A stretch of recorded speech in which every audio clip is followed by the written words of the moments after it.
Mm-hmm. Hello. Good morning.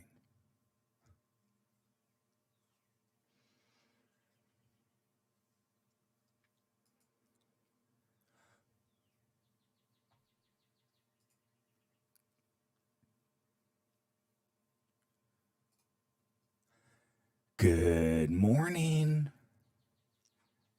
Good morning. Happy Saturday. Let's roll Patrick's walk-in music and then we'll get going. This podcast contains adult themes and language. The views expressed here are our own opinions and experiences. We are not medical professionals. In this podcast, we discuss our opinions about mental health, sobriety, addiction, and our pursuit of happiness and peace. This is Sober Mind.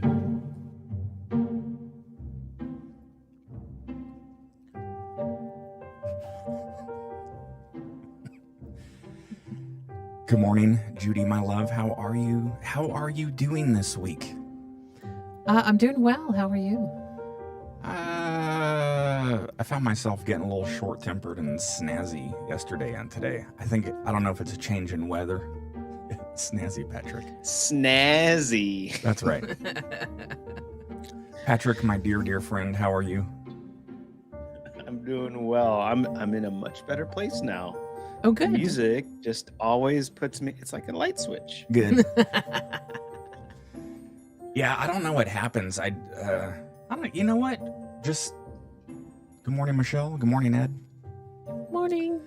I got to remind myself. This is probably very apropos that shit with all this stuff we go through. From a mental health perspective and constantly staring down the barrel of sobriety and all that good jazz. We're allowed to have some bad days. Yes, we are definitely allowed to have bad days. Sometimes I get a little tired of working on myself. But so I don't know. What gets me, all my close friends know this, is this Midwest portion of the year. Once the humidity starts like it does today, Patrick, just out of the blue, something happens to my soul. I'll rebound. I'm into it. But man, like my run this morning, I lost a gallon of water. It's just like winter, spring a little bit, and summer. It's like we had the heater on last week, and then we may have to turn the AC on today. It's supposed to be 90. Who knows? 90 with clouds and a lot of humidity. Yep. Sticky. Sticky. Yeah, it's humid when you walk on your kitchen floor and it feels wet, even though it's not. Yeah. But that's why we have. Why is everything sweating so much? Yeah. But that's why we have the lush green grass and trees. Man, it's looking beautiful out there. Yeah. Okay. After our walk to Hobbiton is done here, we're going to go ahead and get started. We'll get some ambient music going in the background. We're just going to have a chill discussion. Just if you're just joining and new to the current format that we're doing, we are continuing on with the 11 oddly specific childhood trauma issues from Patrick Tehan. He's a licensed independent children's social worker. Yeah, nailed it, Patrick. I'm subscribed to him. He does a lot of really interesting stuff, and it seems to me like he's gone through a bunch of this stuff. He relates to a lot of it. I do too.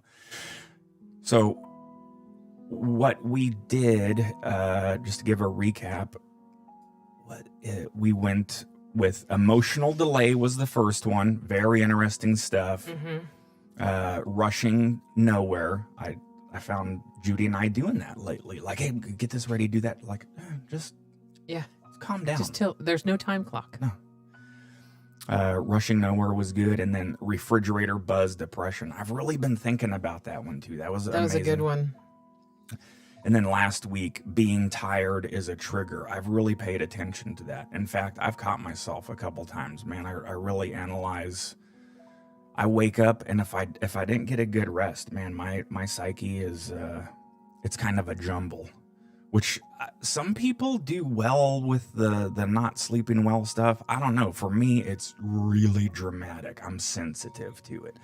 And then I'll catch myself throughout the day like, I'm going to go take a nap. Wake up from a nap, completely different person. Thoughts, Judith? You pretty much nailed it. I liked the refrigerator buzz because that made me think about, reevaluate my past and how my growing up and how I was during my adolescent period, and to realize that I was actually depressed through a good portion of, my adolescent times, and it made a lot of sense. It also made me think about a lot of my past, and I was just thinking about this earlier today, that being sober, a lot of stuff has actually started, a lot of memories that I had either suppressed with alcohol or pot or whatever, have started to resurface, and I didn't even realize that they were there, and all of a sudden, bam, this memory from way back when just jumps in my head, and I was like, oh shit, yeah, that's right, that did happen. Oh crap. Well, no wonder why. I mean, there's just these explanations of why I am who I am now. It just solidifies some of the teachings that we're learning. Yeah. I have really paid attention to that too. Sorry. Thanks. You got a lot going on, John. I know. I had a Spotify window over and Judy couldn't see us. I couldn't see anything. I need a producer. Like we talked about last time, Patrick, you gave me some kudos for stopping when I felt a little bit of I don't want to call it depression, but I was getting the blues just driving down the road. It's a train wreck inside of this head sometimes, but I was like, that's when I stopped and I said, have I felt like this before? And I recognized the emotion and how I felt. And so I've done that with other things. Just sometimes I just got to stop and think, what's going on? Slow down, address the issue, see how you're feeling, check in with myself, see what's going on.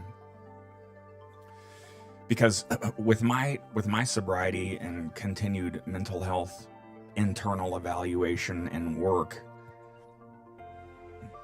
those strong emotions, the dissociation, the anxiety, the depression when it happens, it hasn't happened in a long time. It's been over a month. This has been fantastic. This medication's amazing.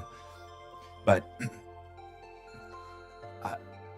those things get very noisy for me. So it's good to be able to sit back and go, all right, hold on, this is not that bad, even though, man, it feels not good at all.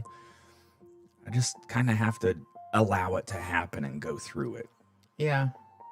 I think that's what my therapist, not psychiatrist, said, but my therapist said a while ago. She said, it's you can't stop it, so just kind of embrace it and let it happen. Yeah, I think those traumatic issues in the past, they were traumatic, and those feelings that you're feeling now are throwing you back into that traumatic event, even though you're not in a traumatic event now. Yeah. And also I remembered this tidbit from a therapist I think I saw on YouTube. She said, I think it was Tracy Marks. She said, just the act of smiling, the muscles and everything that it does can sort of help alleviate stuff. So I was in Walmart the other day walking around like this. And people were looking at me. I think they called security. I had that face on for like a half an hour. It did not help. You fake it till you make it, right? Yeah, I'm just kidding. I'm willing myself to be happy. Leave me alone. Yeah. I'm smiling, really.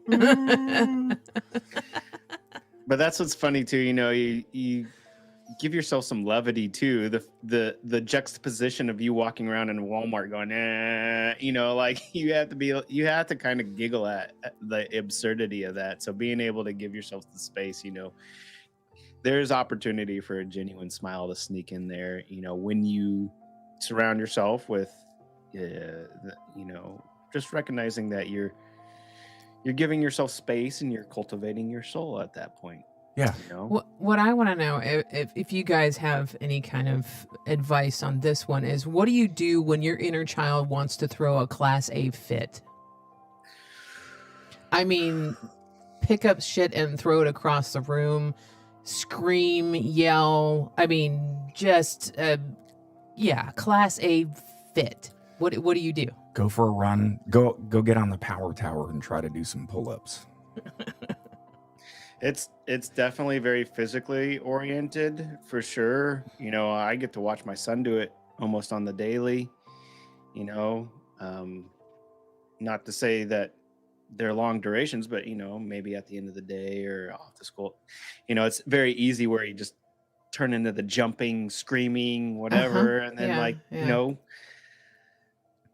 there's some days where I have to realize just I'm not going to fix it right there, and just giving him 5 minutes to jump, scream, whatever to get it out.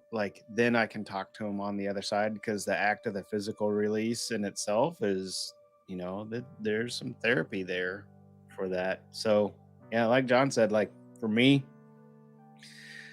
I don't know if it's either my background or, or just me in general, but it makes me want to crawl out of my skin. So, the core of that, past me would be very, I don't want to say violent, but I wanted to physically break a lot of stuff. Yeah. Throw something at the wall. Yep. Yeah. Because there's been times when I'm just in one of those moods, and I just want my inner child, not necessarily me, but my inner child wants to just throw a fit, a just full on grade A fit. And I don't know where that comes from. I don't know why it's happening, but it's just, and it seems to be, I'm fine. And then bam, there it is. And there's no trigger. There's nothing happening external that I can think of that is, causing it. It's just bam, there it is. A heavy bag is great. We used to have one. Yeah. Or like Patrick has publicly admitted, he just runs somewhere and snaps one off. Can't be too angry after that. Or he can angrily snap one off. Don't let anyone catch Ow. you. Okay, let's jump into today's Patrick Tehan discussion. It is Chameleon, but don't mix. I didn't like that title, but it's what it is. He's got that up there, and it's basically talking about. Well, I have not watched it. Patrick, did you watch this one? Mm-hmm. Okay, Judy has not watched it, so we're gonna jump into it all together here.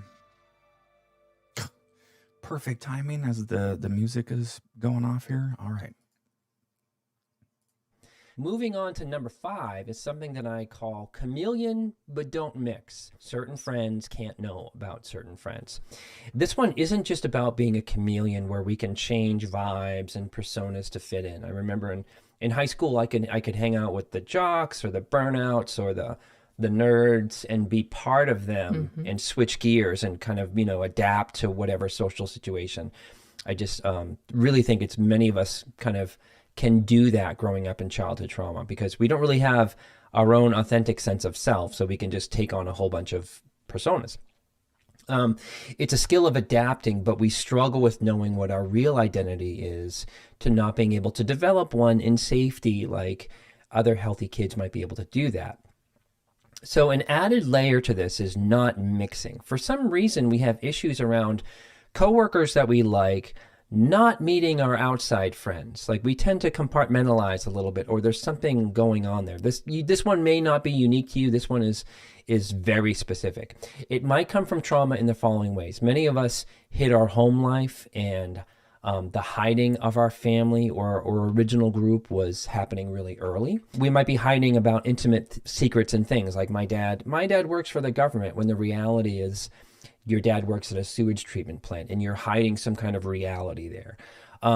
Parents could model similar things around not mixing because of their own shame or their own hiding. Another idea is that mixing could have had terrible consequences, like for kids in the divorce, and they pick up on all the energy going around in the bigger family system about going to grandma's who now trash talks mom or something like that. And surviving trauma can be about keeping things separate, to not hear criticism from one party to the next. So that might be some reasons. So some treatment ideas for chameleon but don't mix. Start to take some risk and simply introduce others to each other if you have different friend circles. Dialogue again with the inner child and walk through what the fear of what is going to happen if this person knows that person. How could things go wrong according to them? And embrace the idea that there's safety in adulthood, that people can make their own choices about vibing with each other or liking each other. Moving on to number 6. This one is a bit. That's a good one. I got a lot to discuss. Who wants to go first? I just was gonna say that when he was talking about being in high school and floating between different, I would call it cliques. Yeah, I was the same way. I could float between all different types of cliques: the sports, the jocks, the drama queens, the backstage rockers. I could float between all of them. I was never actually a major part of any of them, but I could float between all of them. That was definitely me. Mine was a little bit different. I think I could do that too, but where I went to school, we didn't have all of that. No, didn't know what the drama club was. We had stoners and jocks, and then I guess the normal kids. But what I did, which it took me a long time, even until my adult life, to not do this anymore, is okay. We were on welfare and food stamps. I was always really embarrassed. I never, ever had a kid from school, not grade school, not high school, never ever over at our place. I was so embarrassed of our poorness. Oh, I remember standing in line for government cheese and butter. Yeah, the word. It's not unusual to feel ashamed. I think maybe if you have a different parental support system, it'd be okay. Patrick, I don't know if you had this, but I had to stand there's a separate line for the free lunch kids, which is, it's like, can't they figure out a way to intermingle us somehow? That's just basically shining a light on, you're poor, you're poor, you're poor. And it's the worst, man. For me, it was the worst because my, 6th, 7th grade hormones are raging. You have crushes on girls, and who knows? The majority of the girls that I like, they're probably crackheads now. Yeah, that's right. I said it. All you hot chicks in 8th grade are crackheads now. But because you peaked too soon. Just like the one guy in high school, I'll never forget this guy, man. He had like a full chest hair. It looked like Wolverine, and he was a senior. Just like Matthew McConaughey in Dazed and Confused. Yeah. And I just, man, in gym class, I just felt I barely had pubes. I felt man, my self-esteem was just shot. But I guess maybe if I had a dad, I know there's the woe is me. If I would have had a dad that could have maybe gave me some better coaching or told me, hey, it's okay, or here's where we're at, blah, blah, blah, it'd be okay. But yeah, I was embarrassed of all those things. School dances. I don't know, man. It just, I led a huge fakery. And I tried to kind of put on like I was, maybe a little bit wealthier than, a lot. Like once I got a pair of 501s, I tried to keep those brand new forever. Somehow I ended up getting way back in the day, the original Air Jordans, the black and red ones. By the way, I'm saying it, super shitty shoe, wildly uncomfortable. The thing is highly overrated. Anyway, that was me. It wasn't, remember, until we we lived in Greenwood, and we would start to have people over. And I even told you one day, I'm like, this is the first time we've ever really done this. I don't. Yeah, we didn't have people over at in Fairfield or at We once, did, I think. but that was the fakery of it. That was the only select few Yeah, people only select few. that were into, debauchery like we were, and there was never anybody from work. No. I don't know, Patrick. Well, I had some Oh, people sorry. from Massage Envy, but that was because they were all potheads. So, but yeah, I remember standing in line, and unfortunately, I was a freshman in high school, and before in grade school, I think I was like 7th and 8th grade as well. The line for government cheese and government butter was right in front of the high school. So we had to stand right in front of the high school Jesus. with all of our, the people that went to high school. I mean, it was on a weekend, but still, you had kids that were still around there, that lived around there, that could see you standing in line to get the government butter and government cheese. Michelle knows about this. Yeah, oddly enough, same thing. But I bet people are asking, well, why wasn't your mother in that line? Because they were embarrassed, and they would send us kids to go do that shit. My mom used to have me take food stamps. There were literal paper monies back then. It would say like $1 government something or other. And she would have me. She would go over to like 7-Eleven or something, Circle K in California, and take $1 and go in and buy a pack of gum. It was 25 cents, and that's a food. So that way they would give us 75 cents back in actual currency. And we would do that for like all day long. Shit was just embarrassing. Mm-hmm.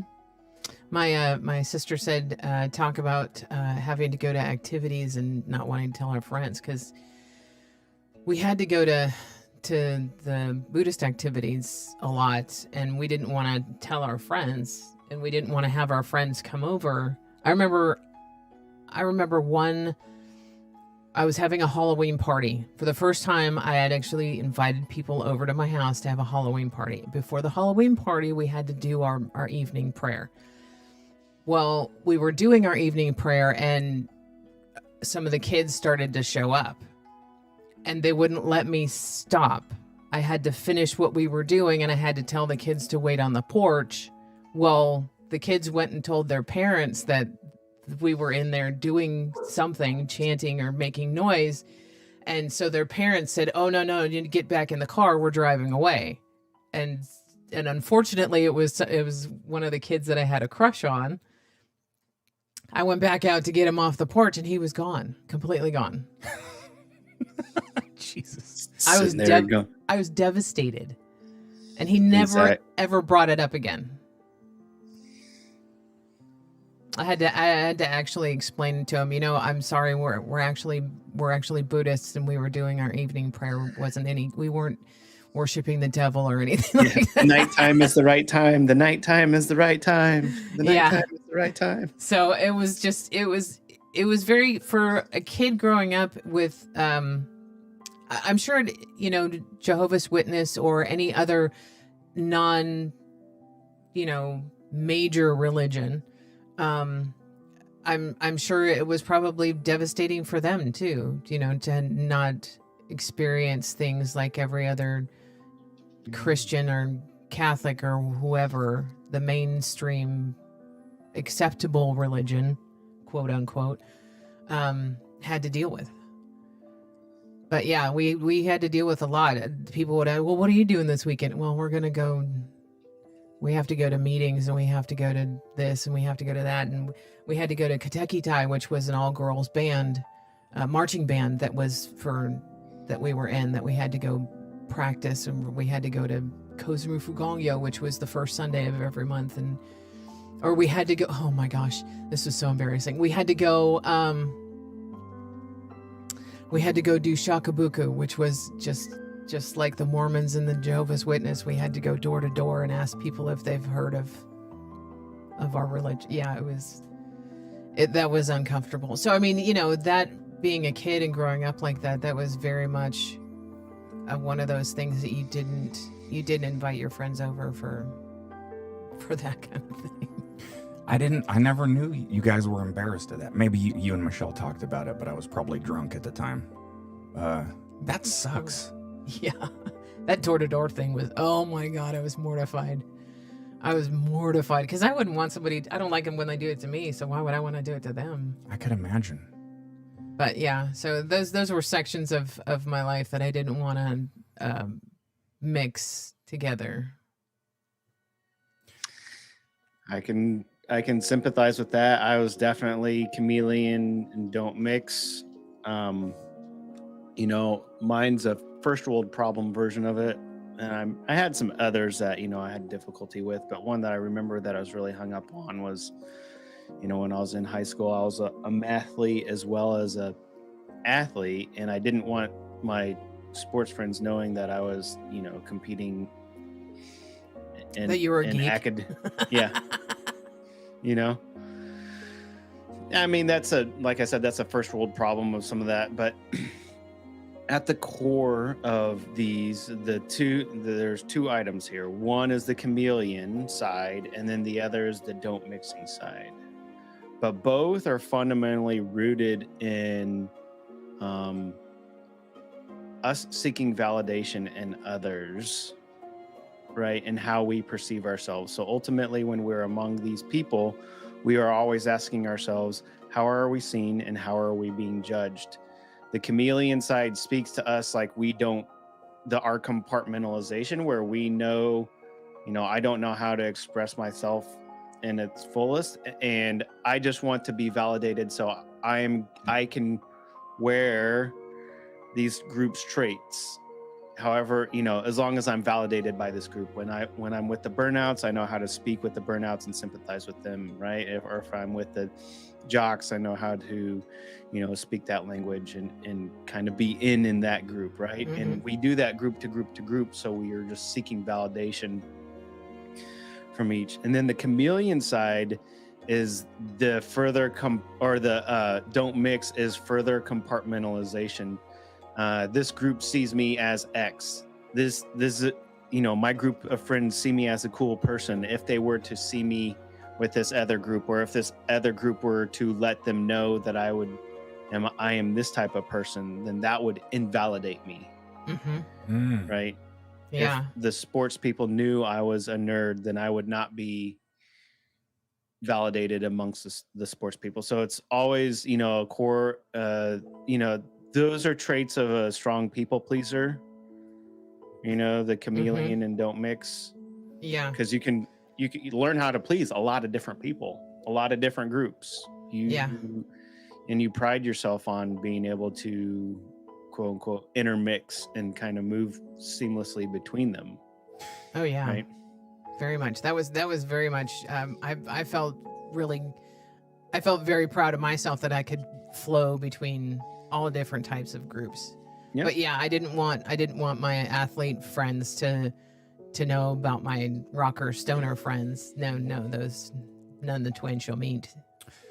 So it sounds like all three of us had sort of the same dichotomy with this, but imagine living in an area, I'm just going to throw this out there. Don't send me any hate mail, but like North Dakota, where you might be the only non-white kid in school. Or right.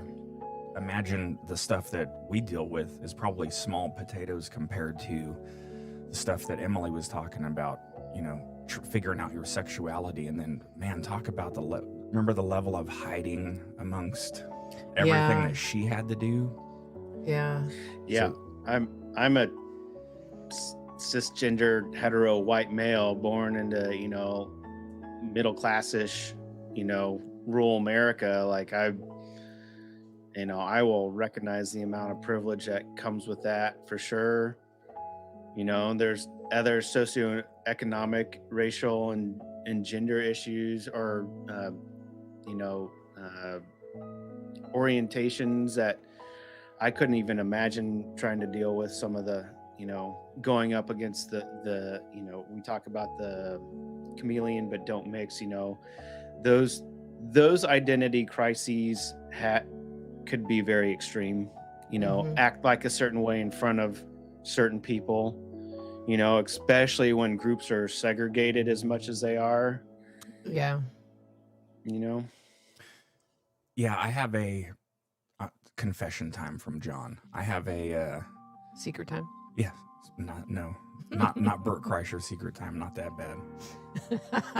Funny show. I don't know where this comes from, but I have a very deep empathy for the LGBTQ plus community, and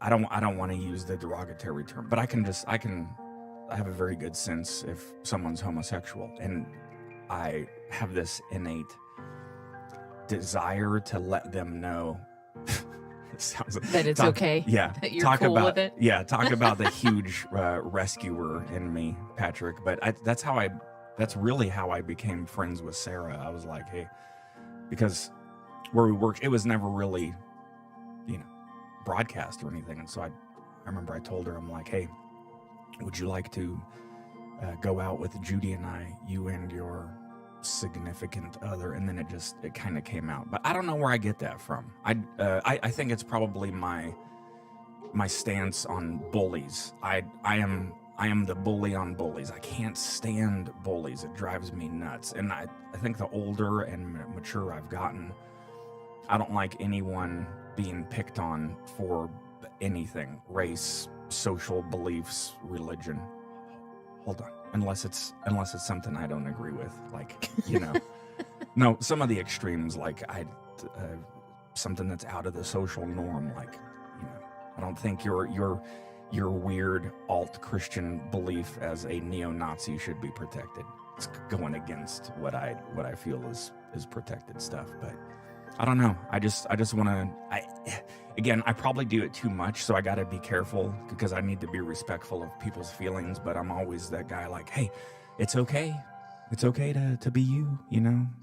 I mean, it's that you mentioned the rescuer, right? And it's also, a bit of projection in there. Like, you were not afforded the space to affirm yourself, and this chameleon aspect of chameleon don't mix, the fact that growing up we do tell ourselves, and I think it's a wonderful gift, that gave me my empathy towards humanity and learning all different walks of life and different creeds. Granted, there may have been some malintent trying to seek validation from all those different groups going from one to the other. But along the journey, I also got to see many other different groups and learn different aspects of people, infinite possibilities and infinite combinations, So in that journey, you got to see a whole tapestry of humanity. And the way the people that can affirm themselves is so beautiful. Just the amount of possibilities that can happen. And, I'm not saying the projection part is a bad thing, John, for that. If you weren't afforded that space yourself, that is a wonderful gift that you can give to others. And just having the awareness of knowing that you have some attachment to that, because like you said, I don't, bully of bullies, or, or some people may not be ready to share that information. Right.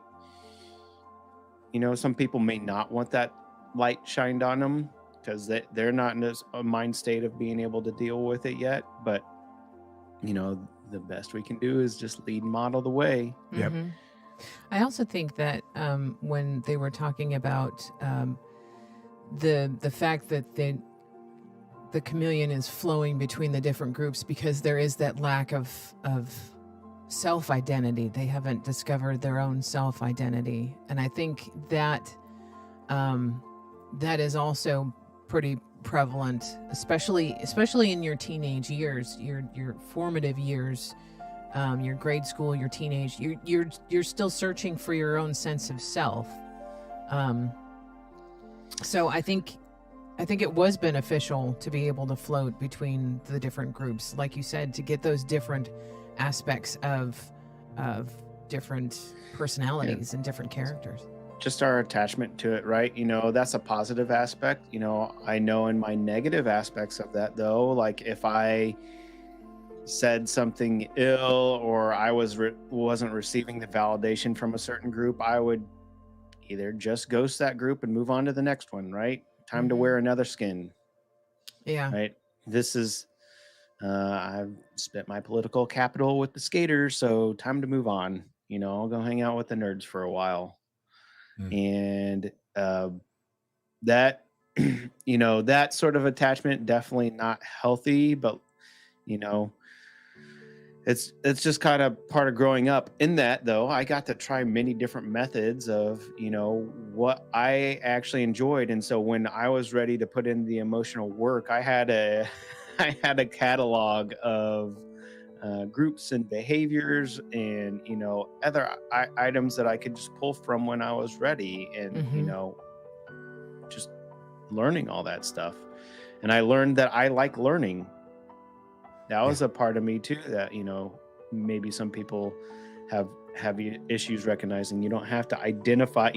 That's a hard thing growing up, especially in going through puberty and those middle years, is like struggling with what identity is, right? Knowing if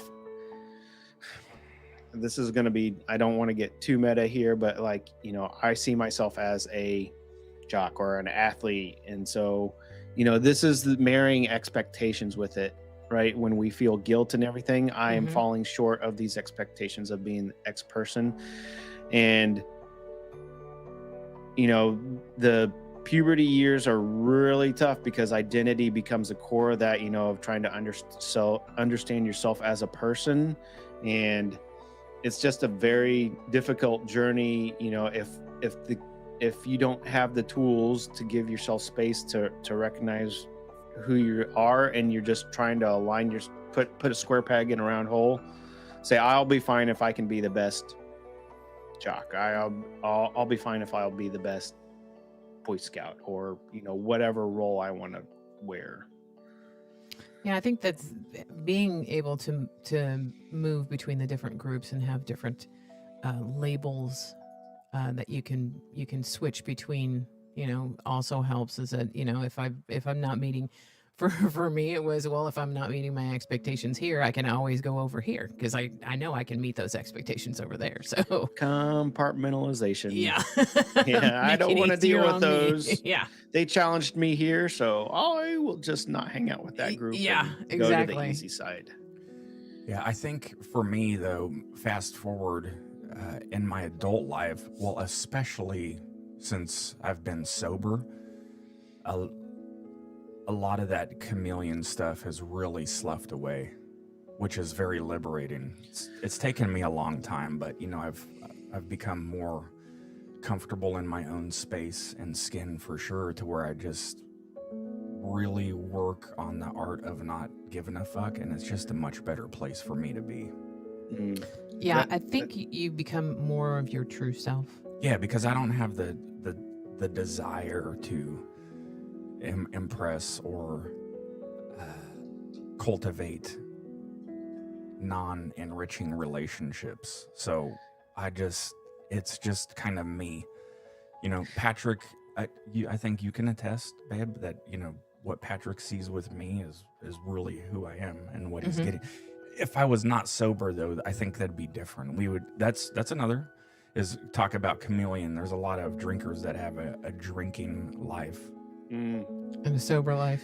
Yeah. It takes a lot of energy to compartmentalize like that. As we learn growing up to the chameleon, we do that as a survival instinct. We're a different shade.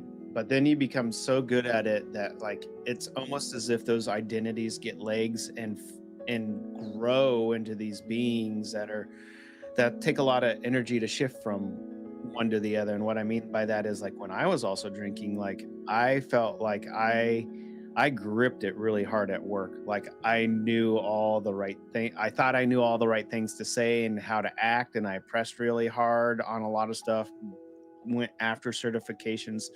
I was hungry, right? And then when I came back home, I'm like, well, the dad needs to be this way, right? Or I need to be X way. And when I was with my hockey friends, that, I really worried about, how I was acting, or, being able to be all jokey and deliver certain lines.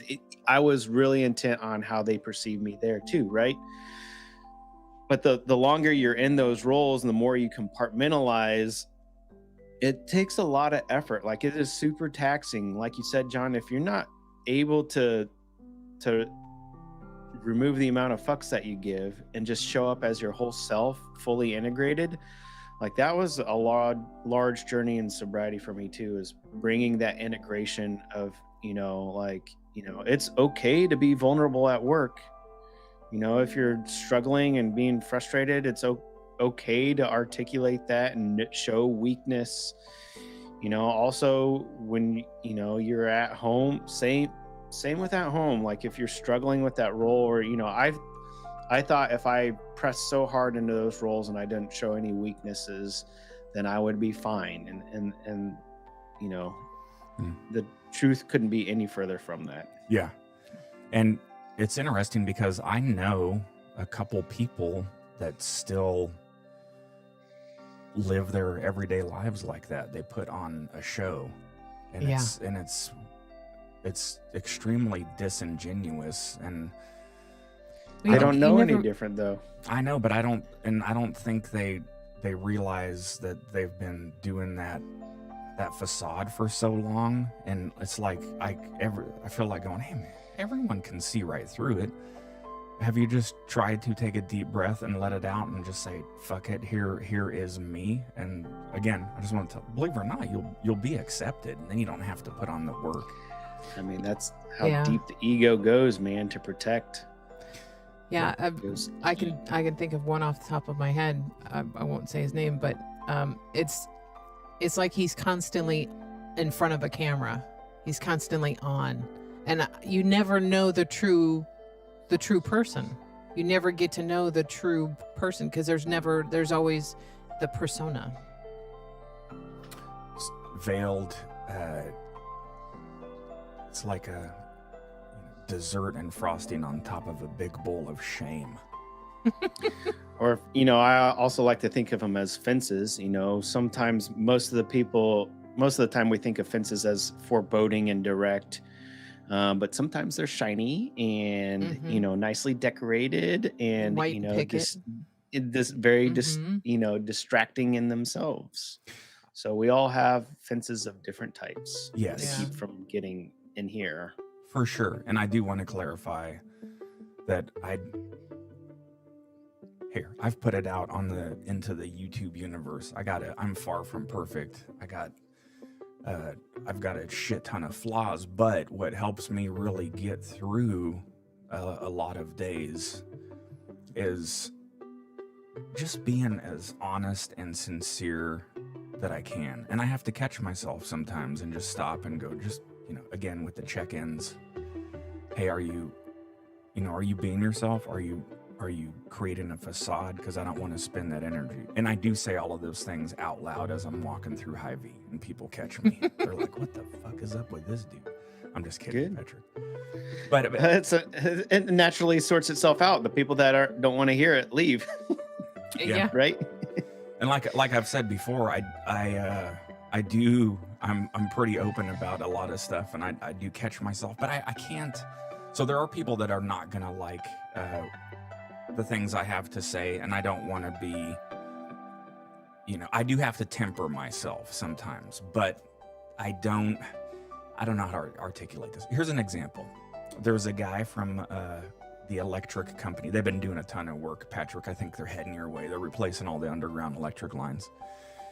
Anyway, he was in the backyard, and I said, good morning, how's it going? And he said, I'm still sober. I was like, oh my, something just like, you wow. open the door, you're like, yeah, I'm coming in. Yeah. Here we go. He saw me coming at him. He's like, whoa, dude, oh my God, back off.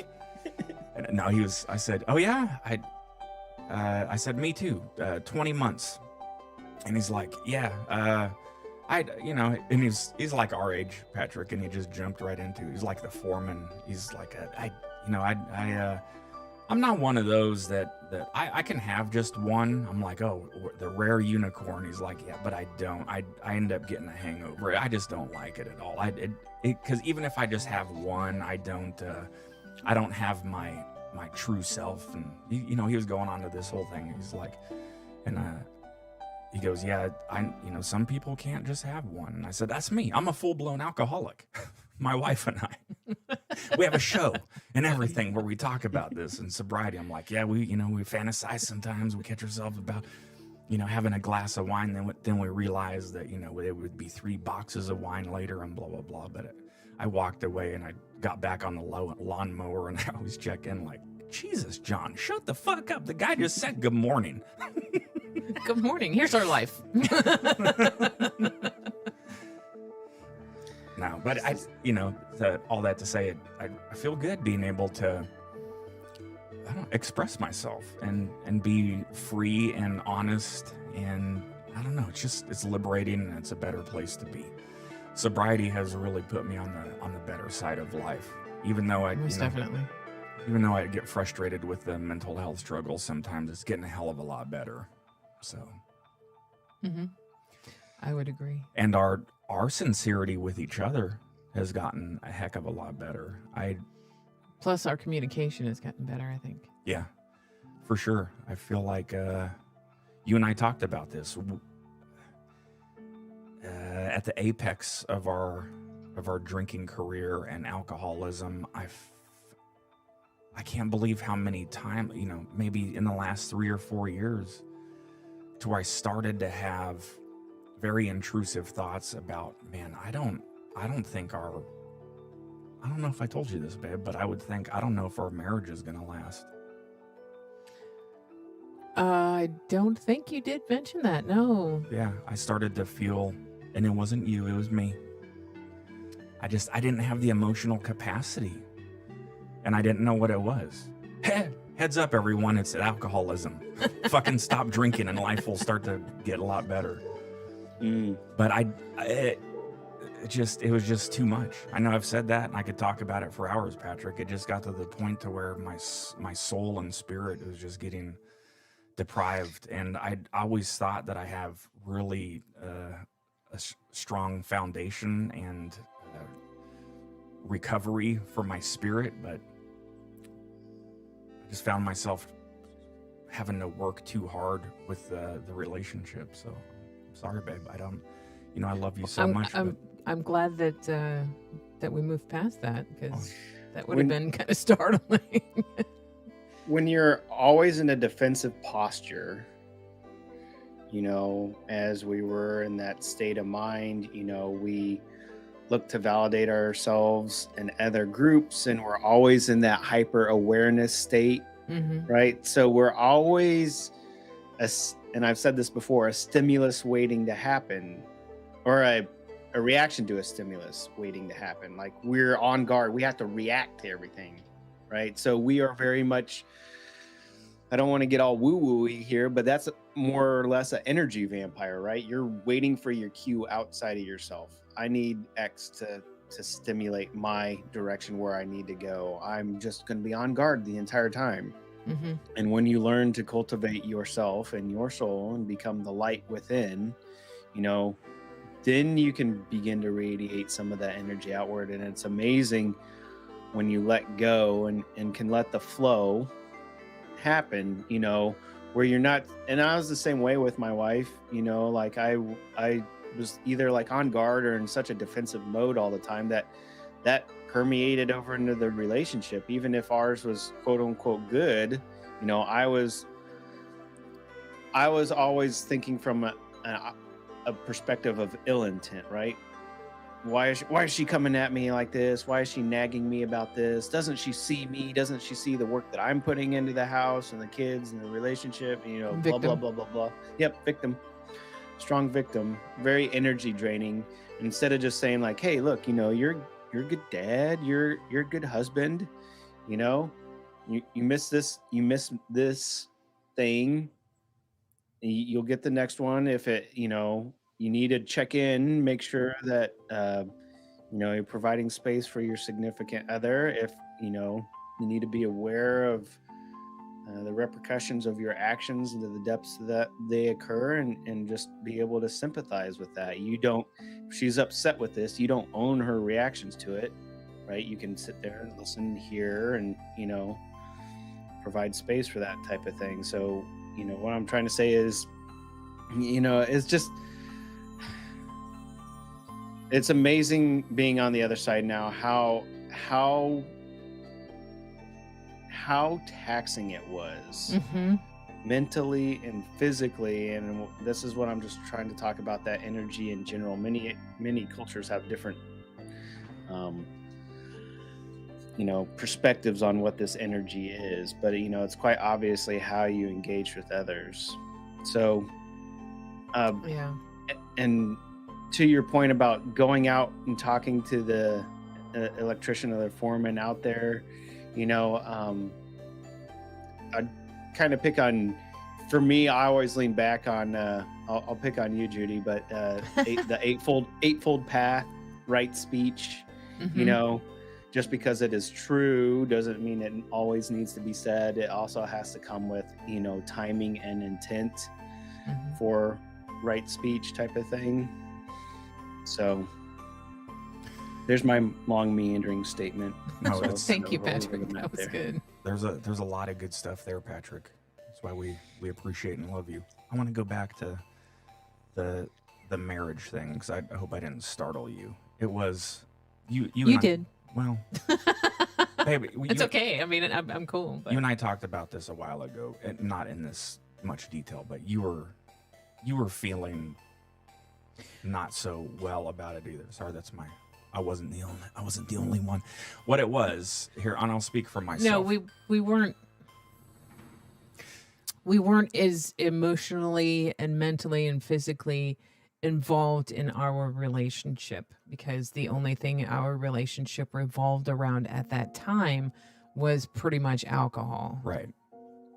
It Yeah, you weren't putting into it, so you weren't getting out of it, and it just, Exactly. you just question where you're at with it. right, Yeah. and It's normal. and we were doing it for so long, and towards the end, it got to be so excessive that, All we did was drink. you know what? You know how I've said I didn't really have a rock bottom. I kind of crawled along it. I think my rock bottom was that final time when I woke up and I was crying in my pillow and I was hurting physically and spiritually, and it really crossed my mind of I don't have the emotional capacity to take care of myself properly.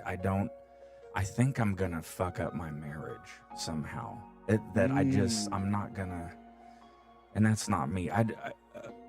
It happened for me. It happened fast. You know, it was the sort of the height of drinking a lot. We've gone into how much we drank, but then all of a sudden it like hit a crest of a hill, and that's when I started having those micro seizures in the shower and the just not being able to bounce back from a hangover. And I don't know.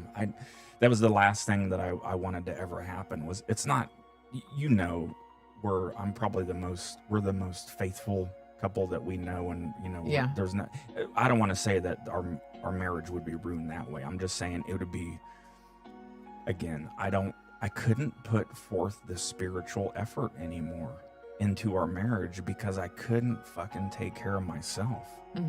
And it's not something that I could see happening. So something had to give. Yeah, once you made that initial suggestion, I was fully on board. Yeah. Because I think at that point I knew that we had to make a serious change. Yeah. Because I knew for my own self, my own physical body was not happy. Yeah. I mean, like I said, I could feel my liver. So I knew that if I kept going down this path, I was going to suffer some major stuff. Yeah. Major stuff. And I think emotionally and mentally, I had just shut down. I was high all the time, 24/7, because I didn't want to deal with anything that was going on. So I would just get high and numb it out and didn't have to worry about it. So now that he said that out loud, you know, Sounded like there were some undercurrents that you understood where he was coming from, but now that he articulated that out loud, Judy, how do you feel? I feel glad we're sober because that when he first initially said that, I was like, you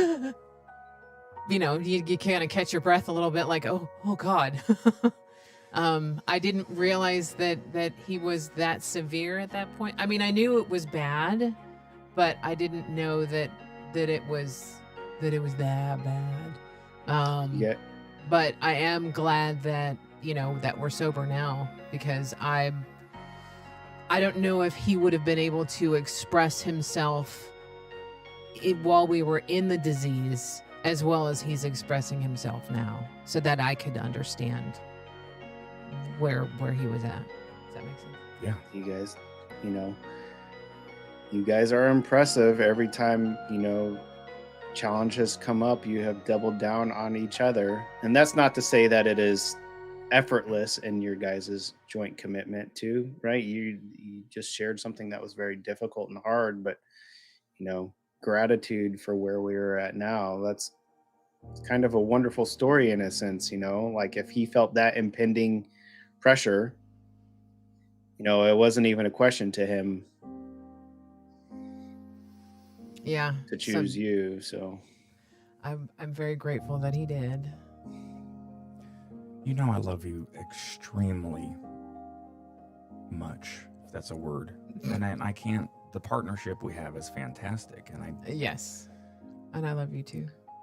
the hardest part that I struggle with is the closer somebody gets to me inside my heart. Along that journey, in order for that to happen, I have to love myself just as much. Yeah. Yeah. Because if I can't recognize the stuff that my partner sees and is close, I mean, that's a lot to get hung up on. Yeah, and you don't feel you deserve it. Yeah. I don't think if we had done all the work that we did, I wouldn't be able to accept his affection for me, or be able to give him the affection that I have for him, because I wouldn't feel that I would deserve it. Yep. Why do you love me? I'm such a piece of shit.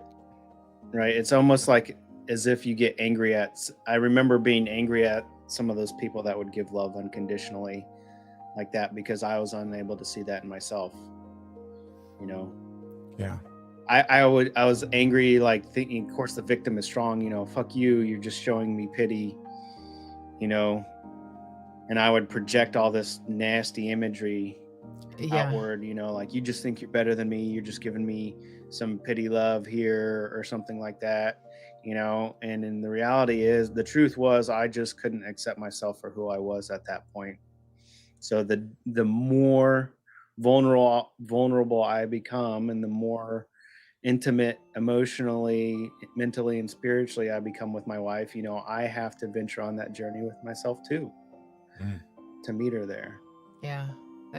Yeah, you bring up a very good point. Yeah, I've noticed a marked change in you too, as far as you giving yourself a lot more grace. You have a different confidence and self-care foundation. It's taken a while, and you're continuing to definitely develop it, but I think that's what was frustrating for me too, for the many years towards the end, was the pot consumption. It just masks your soul. People can smoke pot, some people can't, for the record. I'm not an anti-weed dude, but for people that it just, when it grabs hold of you and you do it 24/7, it's not all good. about attachment. Yep. Yeah, it's all about addiction. I was definitely an addict. An addict. What was hurtful, I think, was times when we'd be present, and then we'd be present with each other, and then we would start to drink, and then you would smoke, and then the presence was gone. Yeah. That was hurtful to not you, but the situation that we were putting ourselves in. I think that was sort of the crack in the marriage that I'm talking about. I think there was multiple cracks. I think it was just. I think the alcohol, the pot, the not dealing with stuff because of that. Yeah, the masking, the Masking. lack of internal work. I mean, the alcoholism was that final form of the chameleon and don't mix, right? Like it was my own social group where I just validated myself, or didn't validate myself, I should say. Like and it was the hard mutes so far that I could drink and I would quote unquote feel okay, right? I didn't have to. It was the group that validated me, and I didn't have to. It was just like I said, that hard mute button where not. It's the final not mixing any other group because you just isolate yourself so fucking much. Yeah.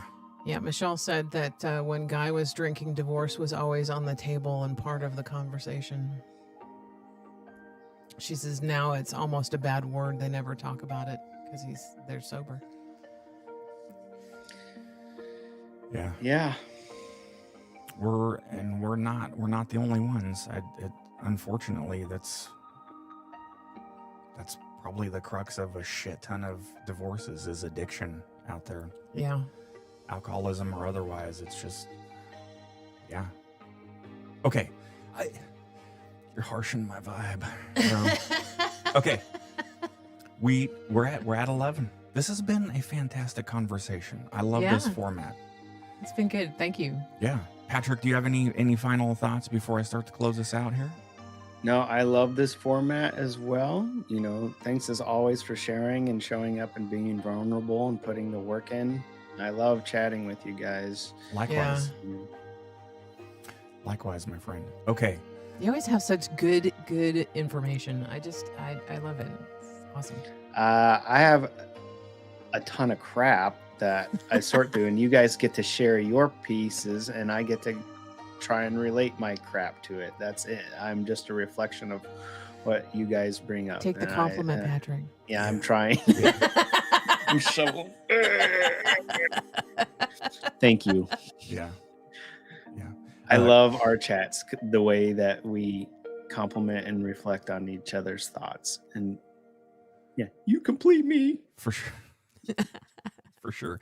All right, real quick before we head out. Ed says, in a weird sort of way, it's kind of a lady hawk syndrome. Get close, then the addiction enters and separates you. Is that dated? I don't know. Lady Hawk was like a while ago, wasn't it? I don't know. Hey, just say, yeah, nice one. Nice one, Ed. That was really awesome. Sorry. Okay. But yes, you're right. If I'm thinking of the same reference, then yes, you're absolutely right. Sorry, I didn't mean to. That was my control nature coming out. Thank you, Michelle. Okay. Next Saturday, we're going to continue on with the Patrick Teehan series. Yeah, Ed said yes. Patrick Teehan discussions. We're going to do the on-the-spot dissociation. I know this one's going to resonate. Well, all of these do. But yeah, I know exactly what he's talking about. Old movie. Yeah. Yep. Okay, and the top there, I'm doing a little bit of format adjustment. As you can see, we got the Patrick cam up there. That's where it's going to be parked. I'm removing our rear cam. It freezes all the time anyway, and we don't need all these different views. I'm one of those guys, when I buy equipment, I like to use it, because if I'm not using it, then what's the deal? So I'm going to get rid of one. We don't need all that. And we got the browser set up properly and all that good jazz. So if anyone has any feedback, let us know. Okay. We got our graphics up there. So we got the, remember, if anyone you know or love has suicidal thoughts or ideation, please direct them to the 988 Suicide and Crisis Lifeline. Give them a place to talk to someone. If you or a loved one or someone you know is struggling with addiction, or a family member that has addiction and or alcoholism, or just needs to turn the page and get a new chapter and get out of the situation they're in with their drugs and or booze, tell them to go check out Al-Anon. Fantastic organization, non-judgmental, super great space for people to start to explore options to adjust the path they're going down. We have, before I wrap it up, 93,000 views and 274 subscribers. That's fantastic. Great support out there. Thank you. When I upload the podcast after this, that's getting just a ton. It's like 30 downloads a week, which is a lot for a podcast. So That's awesome. just imagine people are driving around in their cars listening to us. Like, I wonder if they're like, man, that Patrick fella, sage wisdom. And that John is just a baby. Crybaby baby. And that Judy's got such a nice laugh. Either that or they listen to these train wrecks. That's right. They're like, I listen to these fools because it makes me feel better about myself. Yeah. Whatever. You do you. You do you. All right, Patrick, my friend, we love you very much. Thank you for being a part of this. Yes, thank you, Patrick. Love you guys. All right, and thanks to everyone out there for continuing to support us. And we'll see you guys. Be kind to yourselves. Yes. All right. Nailed it. We'll be. And we will see you guys next Saturday. Bye, y'all.